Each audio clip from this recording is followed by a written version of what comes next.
Good evening, everyone. We'll be getting started in just a couple minutes here.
Anyways, wait one more minute here. Hopefully the sound's coming across well tonight. Using a new microphone over here.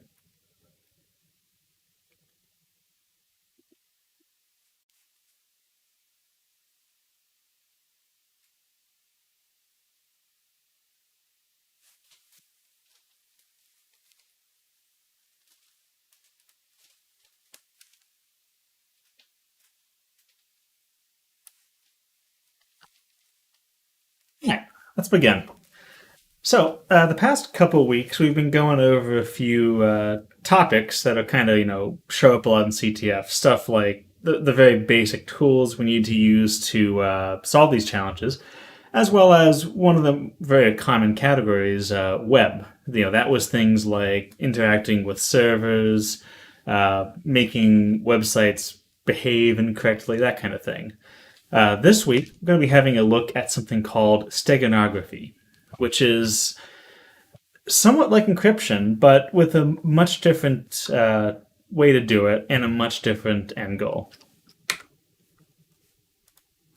So, what is Stego? So, steganography is, in short, the art of concealing something in something else. I don't think we have anything concealed in that S, but perhaps we do. Now, like cryptography, it conceals a secret. However, unlike cryptography, it does so by hiding the fact that that secret exists at all. If you look at an encrypted file, you know that that's an encrypted file. It looks like random noise. It's very suspicious. On the other hand, steganography lets us take something that might look suspicious and conceal it in something innocuous. So, a couple key terms here. So, the cover data is the thing that we're hiding stuff in. We also might call this the cover. So, this could be like a picture, it could be a piece of text, that kind of thing. The secret data is the information that we want to hide. And throughout these slides, I'll be putting some shell commands, which remember from a couple weeks back, we talked about tools. This is just stuff you run in your terminal. And it'll always appear with a $sign and then all in monospace text like that. So, for an example of Stego might be one of those kind of stacked number things. Like you see this in the eye doctor's office when they're testing if you're colorblind. And here we've hidden 3 different numbers with 3 different colors. If you look at the image itself, it kind of looks like nonsense, but each color channel uniquely identifies one number. Blue is 3, green is 4, red is 5. Steganography is also when a Russian botnet uses comments posted to Britney Spears' Instagram to control malware. And I know that sounds a little far-fetched, but it's real, and we'll get to it. Steganography is also when a company named Digimarc wants to cyberpunk up your thing of coffee by covering it in invisible barcodes so that when your camera is pointed at it, it can instantly understand the true essence of the coffee and probably then profile your ads accordingly. I think this is a very boring cyberpunk dystopia they're proposing right here.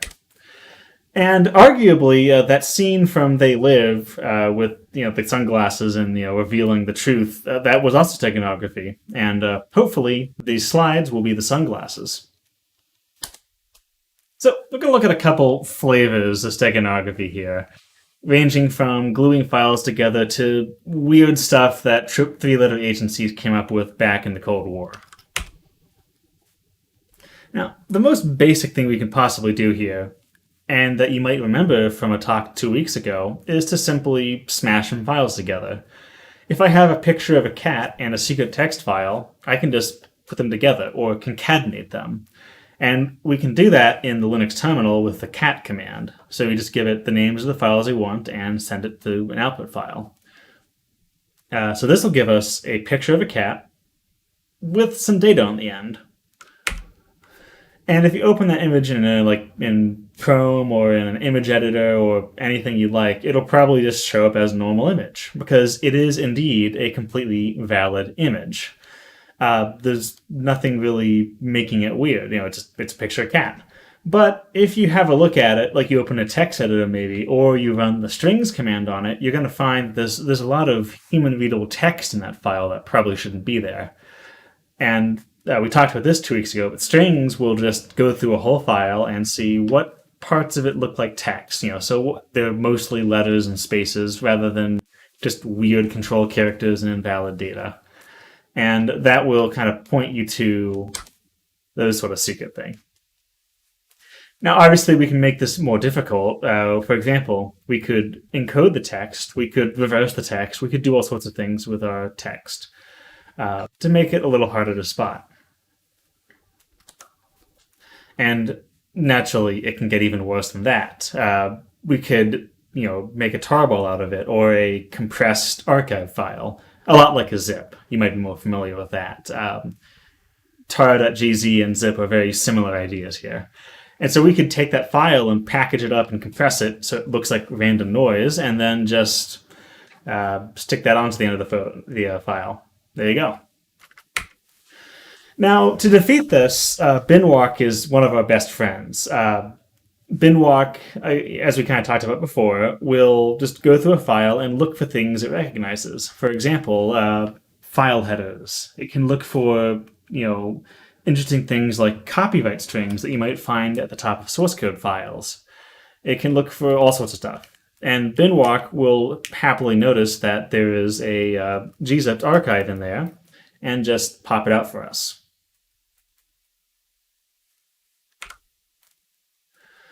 So that's really basic, and I wouldn't expect that to, trick any spy versus spy, scenarios for too long. Something almost as weak is playing around with formatting. So this has come up a lot with PDFs. You can try to hide data in them. You could make it almost the same color as the background. You can make it tiny. You could cover it up with a box. And a lot of people think that this is bulletproof, that this is as good as, properly redacting and destroying information. It is not. So this is a fun article from Ars Technica, filed under Big Time Oops, where they released a large report detailing how they failed to maintain their infrastructure. And they tried to redact some information in it. And it's like some competitive trade secrets, some embarrassing stuff, a little both. So here's a screenshot. Frontier WV has to operate and maintain a blank mile copper cable network currently serving blank customers. So you look at that and you think, oh yeah, they redacted it, they blocked it out. Unfortunately, highlighting something in black is not the same as deleting it. And so you will often find that this kind of redaction has miserably failed. It turns out they have 49,000 miles of copper and 300,000 customers. That's funny. Wonder why they didn't want to tell us that. So this is more just kind of yelling at corporations here, but drawing a box over something does not destroy it. The digital information is still there. It's like if I had just taken a picture and added a new layer on top of it. That doesn't do anything. And that just it's pretty silly. So if you suspect there might be some of this kind of hidden data in a file, depending on the format, you might be able to just use strings. Unfortunately, PDFs are extremely cursed, and that really works. If you've ever accidentally opened a PDF in a text editor, you've probably been horrified. It's this weird self-referential mix of compressed data and symbols and weird controls and just very strange. But even if that is the case, you can still pop them open in a PDF viewer and try maybe Control-A copying it, see what comes out, or just parsing through them manually. Because remember, the important thing is the data is still there. It doesn't matter that it's not stored in a very readable format. Oh yes, and as a person in the chat said, sometimes there are characters that are readable on PDFs. Yeah, I found it's very inconsistent. Sometimes you can actually find whole strings. Other times I see like one character and then a whole bunch of gobbledygook. Especially in things that have been edited and signed, they're very much a squishy format. And as it says in the slides here, they really deserve their own talk. I think we've actually had kind of been kicking the idea around of just talking about PDFs for a whole hour because they're something else. Oh yeah, and then one other thing, if you can edit the document, you might just try nuking all that formatting, and you might get all this text right back.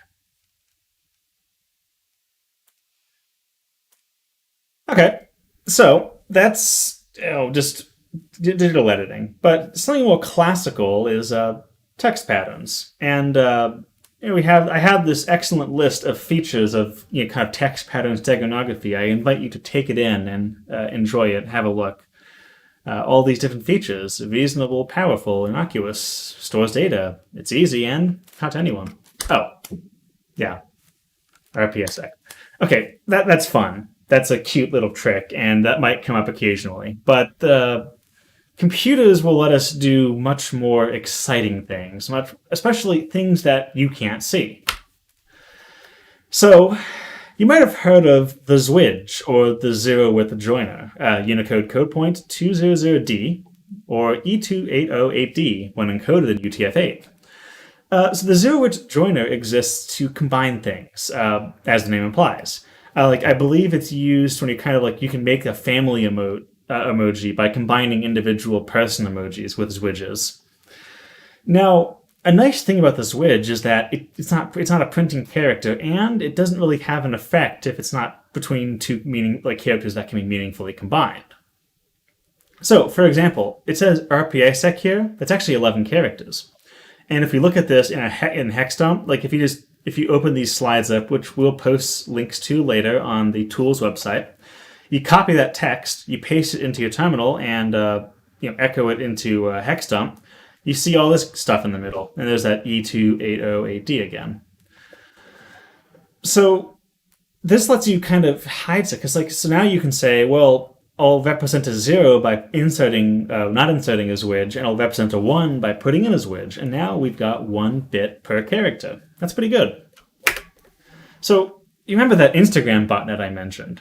Well, once we have this post, you can hop on that article and have a look at it. But basically, this was command and control for a botnet. Now, if you haven't heard of that before, it's basically how you give instructions to a whole bunch of malware-infested computers. So a botnet might contain thousands or millions of computers, but if you can't order them to do things, it's not very useful. And command and control has to be sneaky. It can't just sit out in the open. It can't just, say, hello, I am controlling this botnet. I am telling it to do this. So typically there's obfuscation. And this one particular botnet was pretty amusing. It would look at a particular Instagram photo from let's see, from the Instagram account of Britney Spears, and it looked for a comment with a specific format. And then it took that comment and then looked for the zero with joiners. And see, there's the 200D, so zero with joiner. And it would look for kind of symbols after each one of those in this very well-written comment. Too hot, make love into her, oops, hot. But it's not exactly poetry. But it was enough to set off a botnet. So this would do is they'd make a URL from that, and it would then bounce them to this weird website. It's probably still full of malware. And ultimately, that would allow the system to distribute commands. And the interesting thing is, it's done in a way that just looks like an incoherent comment on some celebrity's Instagram photo. That's steganography. So we aren't just making this stuff up. Like, this happens in real life. Because it's kind of the Wild West out there. You have to come up with ways to get this traffic, past the eyes of, security researchers, and to also still kind of look like normal internet traffic. And this kind of stuff is perfect. So the next time you see a really weird YouTube comment, maybe it's a botnet. You never know. Okay.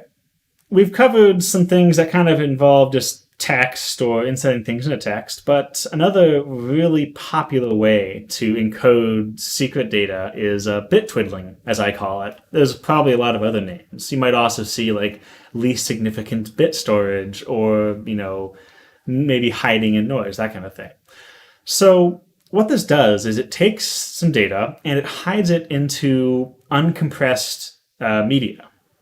Uncompressed is important because compression will cause little changes in your image. Stuff that the human eye won't really see. But if we're relying on every bit being correct, we need to have this be spot on. So let's consider a non-transparent image. So just like a PNG with no alpha channel. So typically a pixel will be 8 bits of red, 8 bits of green, 8 bits of blue. Each color has 256 possible values. We'll correct that later. So here's a 3-pixel image. And here's what each pixel is defined as. So you see, first one is pure red. And it's all ones here, all zeros here and here. Pixel 2 is kind of this turquoisey, green, blue thing. And you see it's no red, equal parts green and blue. And then pixel 3 is a bright yellow. It's all red, all green, no blue. Now here's another 3-pixel image, and I'll tab back and forth a few times here. I assure you there's a changing right now. YouTube might actually make that impossible to see though, because it is compressed in itself. So here, notice the red is a little bit less red. There's a 0 here now, and the green there is a little more green. There's nothing changed over here, but then over here, again, the red is slightly weaker. So we've encoded 1 bit per pixel per color. If we look at that least significant bit, so the bit that has the smallest impact, down this row here, we see 0, 1, 0, 0, 0, 0, 0, 1. And if you interpret that as ASCII, that's 65 in decimal, or A. So we've encoded a single letter into 3 pixels with 1 bit to spare. So we used up 8/9 of our possible secret data. So just to make this a little easier to see, here's the exact same thing but with the high bit, so the most important bit. So this is an 8-bit thing. We're using the bit that means 128 rather than the bit that means 1. So here we see we lost a lot of red. Now this looks kind of orange, kind of orangey, something like that. I'm a little colorblind. I can't tell. Then this thing hasn't changed either. And then down here, we lost a lot of red from that. So it looks a lot closer to green. And that's the exact same thing, though. See, 0, 1, 0, 0, 0, 0, 0, 1. So each RGB pixel holds 3 secret bits. And if you think about it, a 200 by 200 image has 40,000 pixels. We could fit 15 kilobytes in there. And this is incidentally why uncompressed images are so big. There's a lot of data in there. So, for your viewing pleasure, here is our glorious cis man. May he forever rest in peace, having been removed from the SAS homepage. He is forever beautiful. Now, here is the same image, but with RPA stick stored in the high bits. And if you look up here, real close, you might need to get full screen for this. Those pixels have kind of colors to them. You know, they aren't just solid white. And here's the exact same thing with them in the low bits. So now you just can't, I can't see it. If I get really close to my screen, still can't see it. So there is a secret message contained in here. And here's a much bigger message. It's that Madara Ushi, I don't watch anime. It's a copy pasta, you know that one. And it's being stegoed into this image. Now you can see we filled up almost half the image here, because it's actually pretty long. It's a lot of text. Remember, every 3 pixels is one character, and we got a lot of pixels here. And if we do that in the low bits, it's invisible. So we can hide a lot of data into this image. Again, 200 by 200 image, that's a lot of bytes. Now, the main downside to this is that everyone and their dog has heard of this technique. Like, it is the default. It's what you. That's kind of like the first thing you learn when you are dealing with Stego. We probably should have put it first, actually. Just now I look like a liar.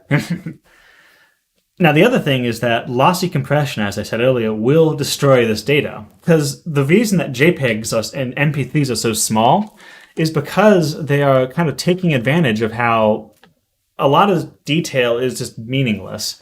There's little bits of variation all throughout the top of this image, but I can't see it, and you probably can't see it. If you can, you have good eyes, or your monitor needs calibration urgently. So JPEGs would just obliterate that. It would be totally gone. So you can, however, get creative here. So for example, what if instead of doing just all the pixels at the top here, what if we did them like column-wise, or what if we did them in a random order? Or what if we used different bits? Or we encrypted the data first, so it's not even clear that it's there. This kind of stuff makes it quite difficult to notice. So if you're presented with an image in a CTF challenge and it's just like a picture of a dog and it's just dog.png, be really suspicious. Because whenever you see a lossless file, that suggests that there's probably something special about its bits. Not just about its apparent content. Even if I don't have this handy, even if I horribly JPEG Sysman here, it would still clearly be Sysman. So, if you're given something that isn't in that kind of small compressed format, something's weird. Now, if you want to look for that stuff, try messing around in GIMP or Photoshop. For example, the curves feature will let you kind of remap pixels, so it can actually take it from this to this. It can make it, turn everything but the brightest pixels to to dark. That'll suddenly reveal this weird pattern. And there's also some great tools out there like Stego Veritas, which it basically just tries a whole bunch of very common techniques. It'll try the least significant bits. It'll try each other bit as well. And then it'll go through a whole bunch of things and let you know if it sees something. So, very useful. Now, the exact same technique can be used for audio.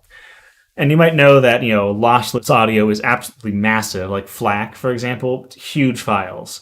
And WAVE is an uncompressed version, file, so it's even larger. It's, say, 16 bits per sample, 2 channels, 44.1 thousand samples per second.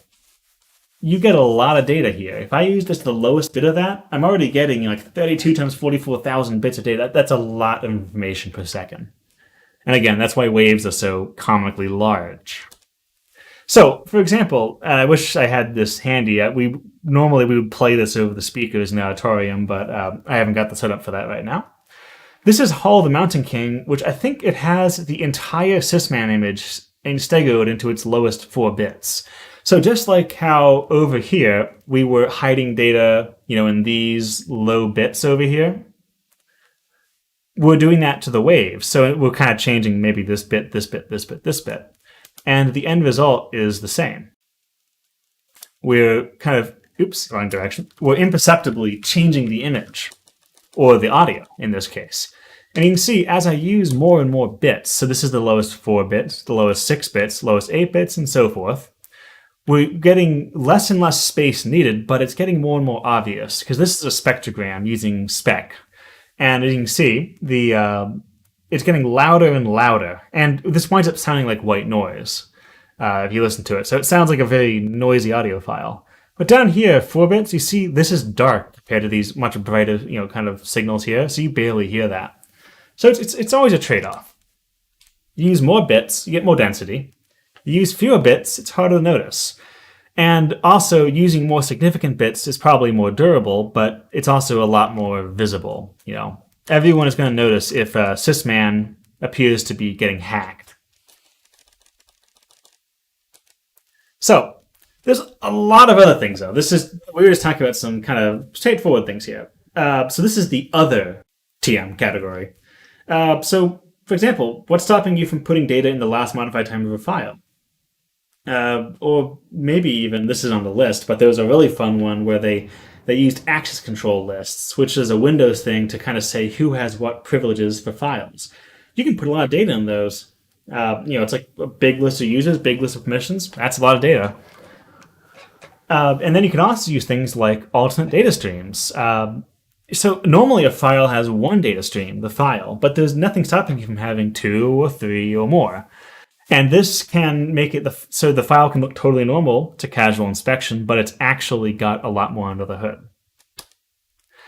And then there's just this big list from Wikipedia, which I do encourage you to have a look at that page. It has some fun stuff on it, like covering stuff in postage stamps, mixing typefaces, microdots, all kinds of things. Because again, all you're doing is taking a relatively large, innocuous cover text, and then you're just smashing it together with a small amount of secret text. This gets pretty far into kind of weird 3-letter agency stuff territory. It's a very off-the-cuff, very kind of, they use it once, they don't use it again, all this kind of weird stuff. It's very deniable, it's quite stealthy, and the bandwidth is pitiful.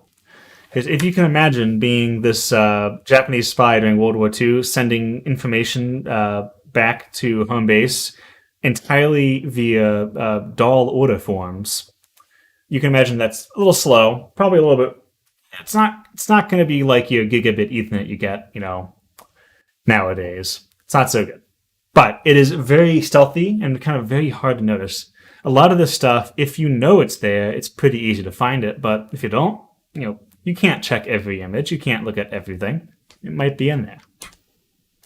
So, just again, steganography is all about finding a weird place to put data. And it's kind of an oddball category. I think it gets a little bit of flack in CTFs because it's a lot of just dumb tricks, It's things that just they made up and then you figure it out or you don't, But that's why I enjoy it. It's it's just a weird kind of topic.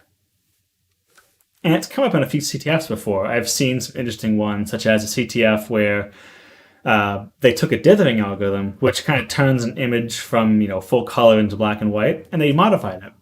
And that modification encodes the secret. You compare it to the correct encoding, the correct dithering, and an image pops out. So that kind of thing is pretty neat. Now, that's all well and good. We talked about the theory here, but you probably want to do some practice.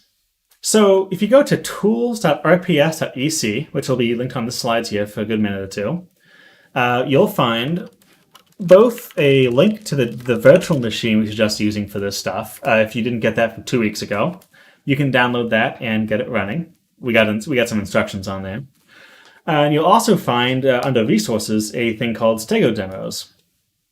Download that, open it up with a tar here, and you can see a few challenges. I believe there's 5 in there.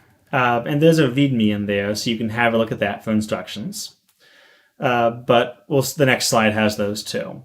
So basically, each challenge is a little file that gets created, and then you try to solve it. And it also can provide you a description of what the challenge is like, a hint.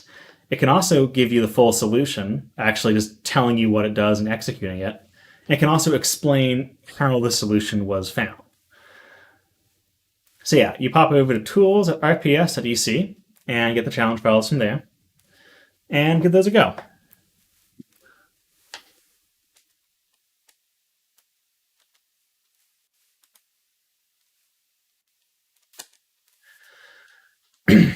So, if you haven't already, check out our Slack at rpisec.slack.com. So, rpisec.slack.com.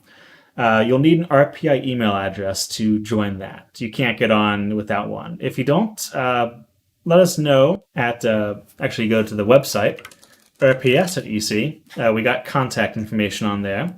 You can send us an email. We'll get it sorted out for you, get you on board.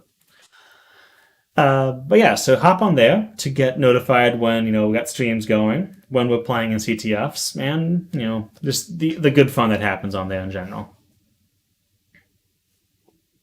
And then this, I don't think is Steganography. It's just a blank line, I am pretty sure, but you never know. And that just about does it for us. So thanks everyone who came by, and for everyone coming by to listen to this after the fact. And we hope to see you on the Slack and continuing to learn stuff with us in the coming weeks. So thanks again for stopping by, and hope everyone has a good evening.